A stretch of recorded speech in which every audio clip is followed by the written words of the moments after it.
very good morning student. Today we'll see practical problem based on accounting for leases. अगर आप नए हो मेरे चैनल पे तो प्लीज प्रीवियस वीडियो जो लेक्चर 1, 2, 3 है वो पहले देखो. So let's start. Illustration number 1 from Nirali publication. A Limited took from Mr. B a lease of coal field for the period of 10 years from 1st January 2015. देखो यहाँ पे mister ए ने mister B से lease कोल जो है coal field है जो mine है कोल की वो क्या किए हायर. तो यहाँ पे मिस्टर ए है लेसी और यहाँ पे मिस्टर बी है लेजर. ये ऑलरेडी हमने प्रीवियस चैप्टर में देखा है कि इसका मीनिंग क्या है. ठीक है, तो यहाँ पे mister A will pay to mister B a royalty. कुछ कंडीशंस दिए हैं एग्रीमेंट में, देखते हैं. फर्स्ट टर्म है टू पे a minimum rent 12,000 per annum. C production कितना भी हो, अगर कम हो तो मिनिमम उन्हें रॉयल्टी 12,000 मिस्टर ए को पे कर मिस्टर ए को किसको पे करनी है, मिस्टर बी को पे करनी है. Each year, excess minimum rent over actual royalty can be recovered during the first 5 years. ठीक है, ये रिकूपमेंट ऑफ शॉर्ट वर्किंग है. ये भी कंसेप्ट मैंने प्रीवियस चैप्टर में सिखाई है कि जब मिनिमम रेंट हम पे करते हैं और जो लॉस होता है मिस्टर ए को मतलब लेजी को, तो ये मिस्टर ए जो है वो बाद में जब बहुत रॉयल्टी होगी मतलब कैलकुलेशन ज़्यादा होगी, हायर रॉयल्टी होगी, तब जो भी लॉस है लास्ट ईयर का वो सेट ऑफ करेंगे. लेकिन यहाँ पे कंडीशन दी है कब तक सेट ऑफ करना है, first 5 years of lease only. उसके बाद ये राइट्स नहीं होगा. Next, royalties to be calculated ₹10 per ton. जितना भी यहाँ पे आउटपुट होगा उस पे रॉयल्टी डिपेंड होगी. हमने सीखा है रॉयल्टी 2 टाइप से डिपेंड है, एक तो सेल्स पे डिपेंड होती है, नहीं तो प्रोडक्शन पे. तो ऑफकोर्स ये कोल माइन फील्ड है तो कोल माइन में ये प्रोडक्शन पे डिपेंड होगी. तो जितना भी प्रोडक्शन होगा हर पर टन पे 10 रुपीज. ओके, तो यहाँ पे हम कैलकुलेट कर सकते हैं. यहाँ पे रॉयल्टी कितनी होगी 5,000. यहाँ पे भी 10 अगर हमने किया तो यहाँ पे रॉयल्टी होगी 10,000. ठीक है, तो इस तरीके से हमें कैलकुलेशन करना है. नेक्स्ट क्या दिया है, the coal raise in the first 5 year as follow. ये उन्होंने आउटपुट दिया है और with the help of this table we need to find out royalty. Main क्या करना है, pass the journal entry to record about transaction in the books of a. अब मैंने अभी बताया आपको कि मिस्टर ए ये लेजी है, मिस्टर ए बी को रॉयल्टी पे करेंगे, तो ऑफ कोर्स मिस्टर ए को ये सब कुछ रिकॉर्ड रखना होगा कि कितनी हमने एवरी ईयर रॉयल्टी पे की है, क्योंकि royalty is expenses of mister A. तो ये रॉयल्टी वो प्रॉफिट एंड लॉस में क्लेम कर सकते हैं. ठीक है, तो इसलिए मिस्टर ए हमें क्या करेंगे, इन the books of mister A में हमें जर्नल एंट्री पास करनी है. So let's start. इस तरीके से आपका टेबल होगा. ऑलरेडी मैंने ये टेबल एक्सप्लेन किया है लास्ट लेक्चर में. सो ईयर उन्होंने 5 इयर्स दिए हैं, तो ये इयर्स पहले पुट करो. सो सी ईयर 2015 से लेके 2019 तक उन्होंने दिए हैं. आउटपुट भी उन्होंने दिया है, तो ये भी यहाँ पे कॉपी करो कौन से साल में कितना आउटपुट हुआ है. नेक्स्ट उन्होंने दिया है कि वो जो भी कोल होगा वो पर टन कितना होगा 10 रुपीज. तो यहाँ पे 500 टोटल टन निकले, तो 500 into 10 it's come 5,000. 1000 into 10 it comes 10,000. तो इसे हर हमें क्या करना है, प्रोडक्शन को 10 से मल्टीप्लाई करना है. सो सी हियर ये हमारा रॉयल्टी कैलकुलेशन होगा. बट यहाँ पे उन्होंने एक कंडीशन भी दी है कि मिनिमम रेंट या रॉयल्टी जिसे हम कहते हैं वो 12,000 पर एनम होनी चाहिए. तो यहाँ पे मिनिमम रेंट का भी एक कॉलम है. सो सी ईयर एवरी ईयर मिनिमम कम से कम रॉयल्टी हमें कितनी देनी है 12,000. तो चलो अब हम स्टार्ट करते हैं कैलकुलेशन. अब फर्स्ट ईयर अगर हम देखते हैं 2015, तो एक्चुअल रॉयल्टी बनती है 5000, मतलब मिस्टर बी को 5000 रॉयल्टी मिलनी चाहिए, बट एग्रीमेंट में डिसाइड हुआ है कि रॉयल्टी, एक्चुअल रॉयल्टी अगर कम है तो मिनिमम आपको 12000 ही पेमेंट करना होगा। तो यहाँ पे हमें रॉयल्टी मतलब मिस्टर ए को कितनी रॉयल्टी पे करनी होगी, विच एवर इज हाइयर। तो 5000 और 12000 में से कितना हाइयर, कौन हाइयर है, 12000। तो एक्चुअल में मिस्टर ए को मिस्टर बी को कितना पे करना होगा, 12000। Got it. तो यहाँ पे मिस्टर ए कितने लॉस से सफर हो चुके हैं, देखो एक्चुअली बेचारे मिस्टर ए को 5000 ही पे करना था बी को, लेकिन एग्रीमेंट में लिखा है कि नहीं, मिनिमम रेंट 12000 तो पे करना है। तो यहाँ पे इन दोनों का डिफरेंस निकालो, तो सफर कितना हो गया शॉर्ट वर्किंग, 7000। ऑलरेडी ये मैंने सब कुछ सिखाया है, आप previous video lecture number 1 and lecture number 2 देखो, आपको समझ में आ जाएगा। सो यहाँ पे लॉस हुआ है 7000। अब ये 7000 हमें कब तक वसूल करने हैं, तो यहाँ पे भी उन्होंने दिया है कि फर्स्ट 5 इयर्स ओनली। तो देखते हैं ये 7000 ये नेक्स्ट ईयर में हमें वसूल होते हैं क्या। ठीक है, नेक्स्ट ईयर में आ जाओ। नेक्स्ट ईयर में अगेन रॉयल्टी एक्चुअल कितनी बनती है कैलकुलेशन के हिसाब से, 10000, बट एग्रीमेंट क्या कहता है, विच एवर इज हाइयर।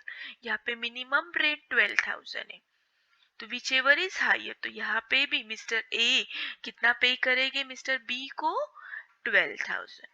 फिर से यहाँ पे मिस्टर ए को लॉस हुआ है, हिसाब के अगर निकालते हो तो हिसाब से 10000 होता है, बट कंडीशन है कि कम से कम 12000 पे करना है, तो यहाँ पे भी लॉस हुआ है 2000 का। यहाँ देखते हैं अब टोटल लॉस हुआ है 9000। आगे देखते हैं हम नेक्स्ट 5 ईयर में हम ये 9000 वसूल कर सकते हैं क्या। चलो अब तीसरे साल में देखो, अब जब कैलकुलेशन किया तो एक्चुअल रॉयल्टी बनी 15000 और मिनिमम रेट 12000। तो whichever is higher, same rule जहाँ यहाँ पे भी हमने रूल लगाया विच एवर इज हायर, यहाँ पे ये दोनों में 12000 हायर था तो हमने 12000 पे किया, इन दोनों में भी 12000 हायर था तो हमने 12000 किया। अब यहाँ पे विच एवर इज हायर, तो यहाँ पे 15000 है, तो mister A will pay 15000, but wait, mister A will pay 15000, लेकिन कंडीशन क्या कहती है कि जो मिस्टर ए को प्रीवियस लॉस हुआ है वो आगे के 5 इयर्स तक वो वसूल कर सकते हैं, मतलब यहाँ तक 2019 तक, देखो फिक्स रेट दिया है यहाँ पे, फर्स्ट 5 ईयर ओनली। तो ये जो लॉस है वो यहाँ पे या ये 3 ईयर में वसूल कर सकते हैं। तो यहाँ पे तो लॉस ही हुआ है तो यहाँ पे तो वसूल नहीं कर सकते, लेकिन ये 3 साल अभी भी है जो ये 9000 है वसूल कर सकते। तो चलो यहाँ पे देखते हैं, यहाँ पे वक्त आ चुका है कि हम थोड़ा सा जो लॉस हुआ है मिस्टर ए को वो रिकवर कर सकते हैं। तो ध्यान से देखो, यहाँ पे 15000 है, मिनिमम 12000 पे करना है, तो यहाँ पे डिफरेंस कितना आ रहा है, 3000, मतलब एक्स्ट्रा 3000। तो अब मिस्टर ए 3000 वसूल कर सकते हैं, ये लॉस हुआ है जो सेट ऑफ कर सकते हैं, तो यहाँ पे रिकवर्ड में हम करेंगे 3000। ठीक है, तो इस 9000 में से 3000 हमने इस साल वसूल कर दिया। कैसे किया कि एक्चुअल में 15000 पे करना था मिस्टर बी को, लेकिन कंडीशन थी कि सेट ऑफ कर सकते हैं, तो ये जो 3000 एक्स्ट्रा दोनों का डिफरेंस है वो हमने यहाँ पे वसूल किया। तो इस साल देखो 15000 माइनस 3000, तो इस साल रॉयल्टी कितनी पे करनी है, 12000। आई होप आपको ये समझ में आया है। ठीक है, नाउ नेक्स्ट ईयर देखो, नेक्स्ट ईयर भी लकीली 12000 प्रोडक्शन ज्यादा हुआ है तो रॉयल्टी फिर से हायर 20000। तो ये साल भी मिस्टर ए को चांस है प्रीवियस लॉस रिकवर करने का। अब टोटल लॉस कितना था, ये दोनों की टोटल 9000, उसमें से 3000 तो हमने इस साल वसूल किए, तो अब कितना लॉस बाकी है अभी भी वसूल करने का, 6000। ठीक है, सो 6000 वसूल करो ये साल भी, सी यो, तो total loss 6000।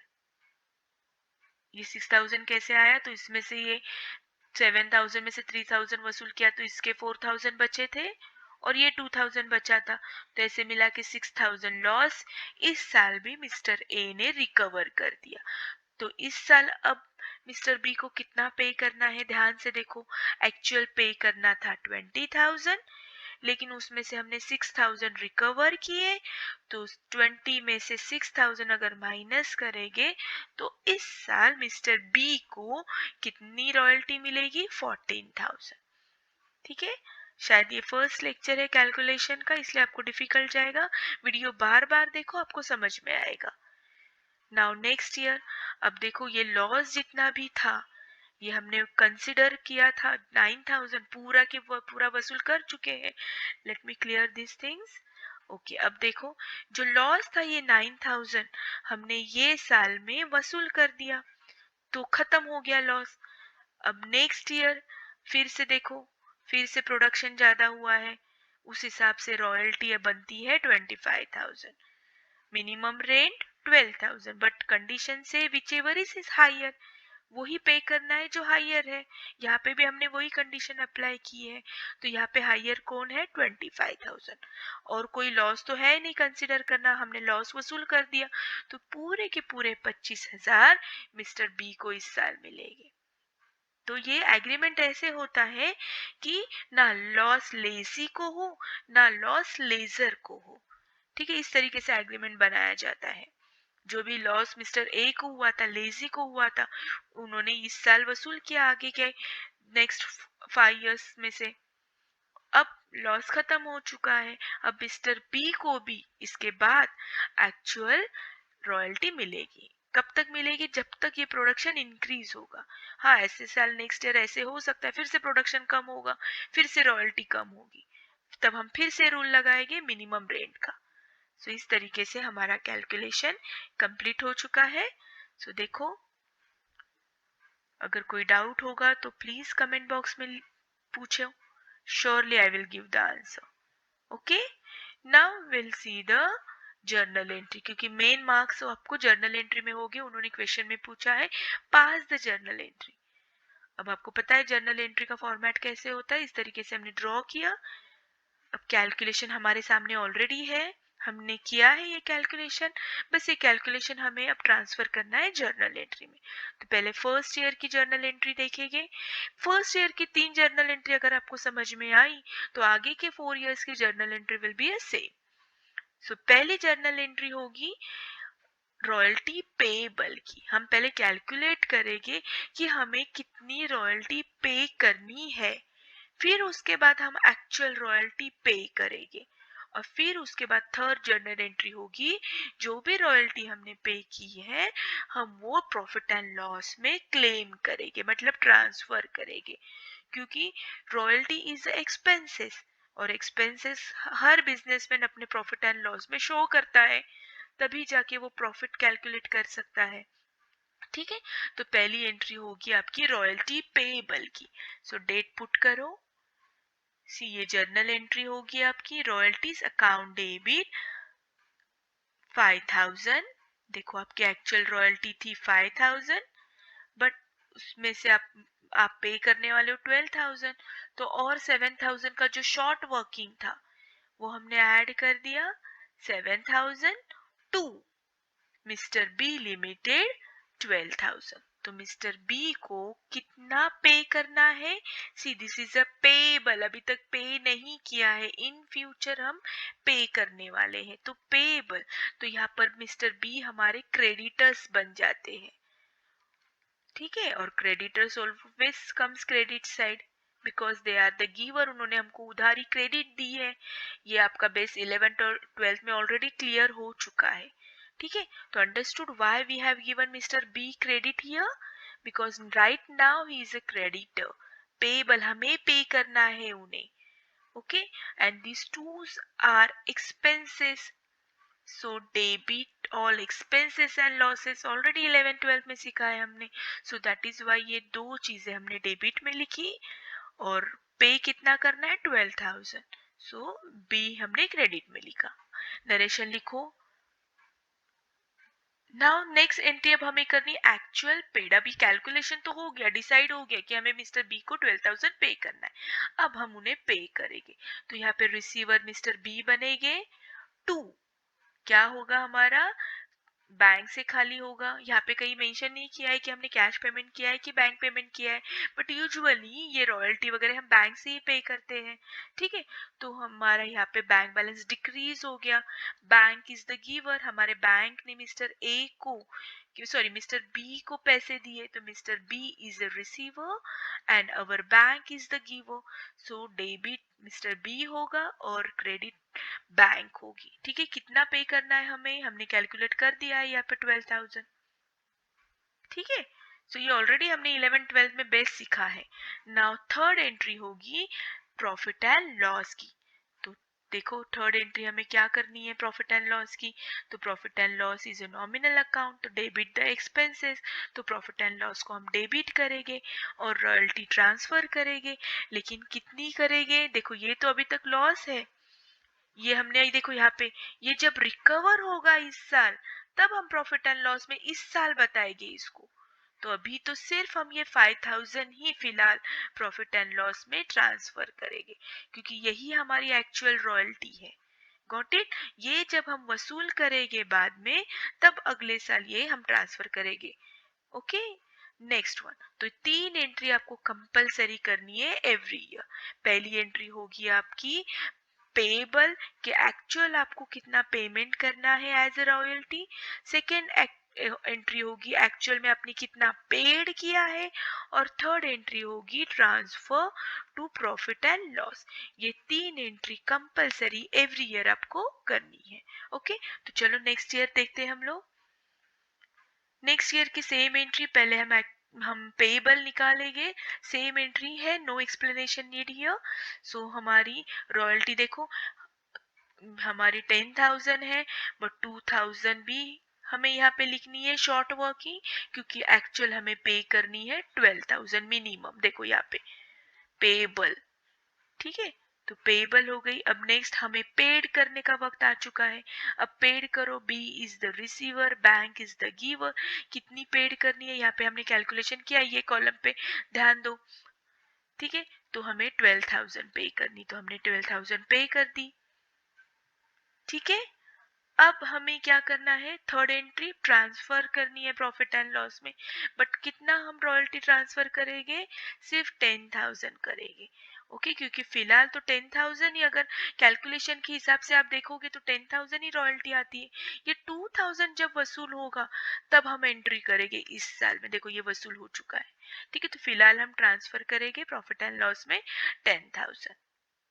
Now next third year entry 17 की, फिर से सेम एंट्री करनी है, royalties account debit to short working. अब यहाँ पे ध्यान दो, यहाँ पे 15,000 हमें रॉयल्टी कितनी पे करनी है, 15,000।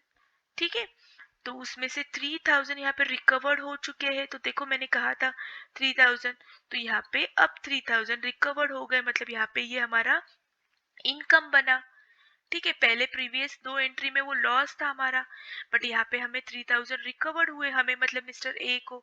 तो इनकम हमेशा हम नॉमिनल अकाउंट का किधर लिखते हैं, क्रेडिट में। Debit expenses and losses, credit income and gain. तो यहाँ पे हमने क्रेडिट लिखा। ओके, तो फाइनली हमें मिस्टर बी को कितना पे करना है, 12,000। दिख रहा है यहाँ पे 15,000, लेकिन हम 15,000 पे करेंगे क्या उसे, नहीं। ये 3,000 पहले वसूल करेंगे जो लॉस हुआ इस साल। तो ये 15,000 में से 3,000 हम पहले माइनस करेंगे और उसके हाथ में कितने का चेक रखेंगे, 12,000। ओके, चलो अब टाइम आ गया पेमेंट करने का, तो पेमेंट कर दो। तो क्या एंट्री आएगी, ऑलरेडी मैंने बताई है। Again B is the receiver, bank is the giver, हमें पे सिर्फ 12,000 ही करना है। सो 12,000। अब वक्त आया है प्रॉफिट एंड लॉस ट्रांसफर करने का। तो एक्चुअल रॉयल्टी हमेशा ट्रांसफर करनी है, जैसे ये हमने देखो प्रॉफिट एंड लॉस में ये हमने ट्रांसफर किया है, प्रीवियस एंट्री देखो अब। ठीक है, तो यहाँ पे भी एक्चुअल रॉयल्टी कैलकुलेशन के हिसाब से प्रॉफिट एंड लॉस, तो ये हम ट्रांसफर करेंगे प्रॉफिट एंड लॉस। तो थोड़ा ध्यान रखो, ये वाला कॉलम हम प्रॉफिट एंड लॉस में ट्रांसफर करते हैं, ये वाला कॉलम हम बैंक अकाउंट के वक्त करते हैं। ठीक है। So practice makes man perfect, तो प्रैक्टिस करो। नाउ फिर से next year, again next year देखो यहाँ पे 6000 हमने वसूल किया, तो यहाँ पे भी ये इनकम बन चुका है, तो ये क्रेडिट, यहाँ पे शॉर्ट वर्किंग इनकम बन चुका है, तो यहाँ पे हम क्रेडिट करेंगे। पेबल कितना है 14,000, तो 14,000, तो टोटल कितना हो गया 20,000। नाउ पेड करो, पे कितना करोगे, ये वाला कॉलम पे ध्यान देना है, पे के वक्त 12,000 सॉरी 14,000, तो 14,000। प्रॉफिट एंड लॉस में कितना ट्रांसफर करेंगे, देखो ये वाले कॉलम में ध्यान देना है, मैंने आपको कहा है ये वाला कॉलम प्रॉफिट एंड लॉस के लिए होगा। सिंपल है, आप हैबिट डालो लिखने की तो आपका कभी रॉन्ग नहीं आएगा। तो 20,000 ट्रांसफर किया, ये वाला सब बैंक के लिए है, जब भी हम बैंक से पे करेंगे, सी अब जब भी हम ये बैंक से पे करेंगे तो ये वाली अमाउंट ध्यान देंगे, कंसिडर करेंगे, ठीक है। तो देखो इस तरीके से अगली जर्नल एंट्री भी है, कोई डाउट होगा तो आप पूछ लो। देखो बैंक अकाउंट ये वाला कंसिडर करेंगे तो हमने कर दिया कंसिडर, प्रॉफिट एंड लॉस का हम ये वाला कंसिडर करने वाले कॉलम सब, तो कर लिया consider, done, all adjustment done. तो आई होप आपको अच्छे से समझ में आया है, डोंट वरी। और एक दो प्रॉब्लम मैं जरूर आपके लिए लेकर आऊंगी ताकि अच्छे से आपको समझेगा। अगर लाइक करना है तो लाइक करो, फ्रेंड के साथ जरूर शेयर करो। Thank you so much, have a nice day, bye bye.